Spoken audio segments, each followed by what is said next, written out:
Can you talk about the importance of supporting your adrenals and how someone might know that there's an issue there? Oh, sure. Well, it, supporting adrenals is an extremely important part of complementary alternative medicine.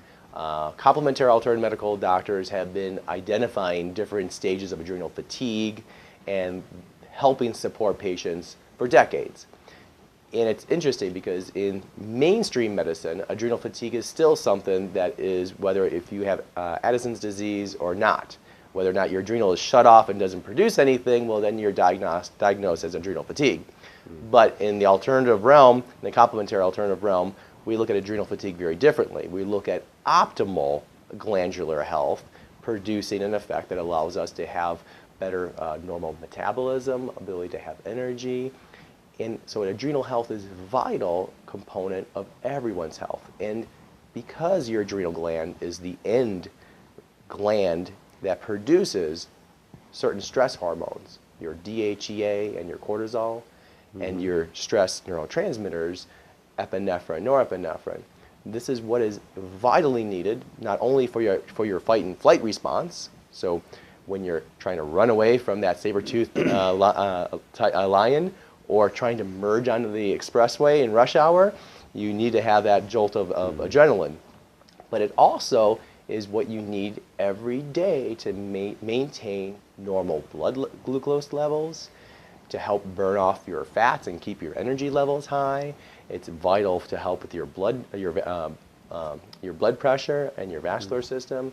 And so the adrenal health is so important. And when people are under stress, and I don't know if you've seen the news recently, but there's nothing usually published in both TV media or the newspaper that isn't bad news. And people feed off of it. And we're a very stressed society. And of course, we're under a lot of economic stresses, family stresses, holiday stresses, and it's so many people have now poor lifestyles that don't allow them to channel that stress in healthy ways. So they choose some unhealthy avenues. So they tend to maybe overeat, or they tend to skip exercise, or they drink too much, or they self-medicate. They do many things that are just bad. Well, all of that eventually leads to more stress and challenges those stress centers, like the adrenal gland. Hence, most patients walking into a doctor's office has some sort of adrenal fatigue, because it happens to all of us. And when you're looking at adrenal fatigue, it's so important to do some type of an assessment. We prefer at neuroscience to look at one of our premier tests that look at a 4-point salivary cortisol level, along with a DHEA reading, to look at what the circadian rhythm of cortisol is. Some people have elevated cortisol in the morning. Some people have elevated cortisol at night.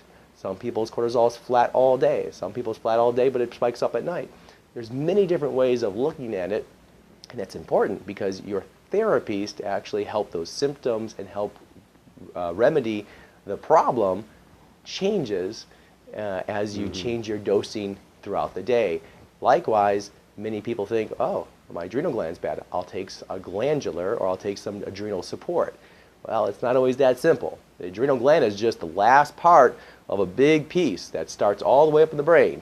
And the brain's the one that perceives stress, anxiety, and fear. And then it sends those signals, and the signal goes two ways. It goes to your hypothalamus, that eventually reaches the adrenals to release their stress hormones and neurotransmitters, or a faster, more rapid reaction is where the brain goes right through the sympathetic nervous system and triggers the release of epinephrine and norepinephrine. And so many people miss the boat. If they're only addressing the gland, the adrenal gland, they miss. It's the only end part. There's many more parts to this whole stress cycle that has to be looked at, including your ability to resist stress. How's your serotonin level of yours? Is it low? If it's not high, if it's not optimal, you're going to perceive more stress and then react. So the ability to test not just the hormones, but also the neurotransmitters helps a doctor identify different stages of adrenal fatigue better: acute, middle stage, end stage. And within those stages, is it early mid-stage, is it late mid-stage? And identify, well, okay, maybe this person has some adrenal fatigue, but their neurotransmitters are bottomed out. So no matter how much adrenal support you give them, they'll never feel better until maybe their dopamine level is increased or their norepinephrine levels are increased. And so it's an interesting game, and adrenal support is vital for patients' health, not just if you're tired, but also when you have insomnia, when you have depression, when you have anxieties, all these other different comorbidities that may be added upon a person's symptom chart, but they all often have some fundamental problems that can be addressed in an assess and address manner that could be fast, quick, and efficient.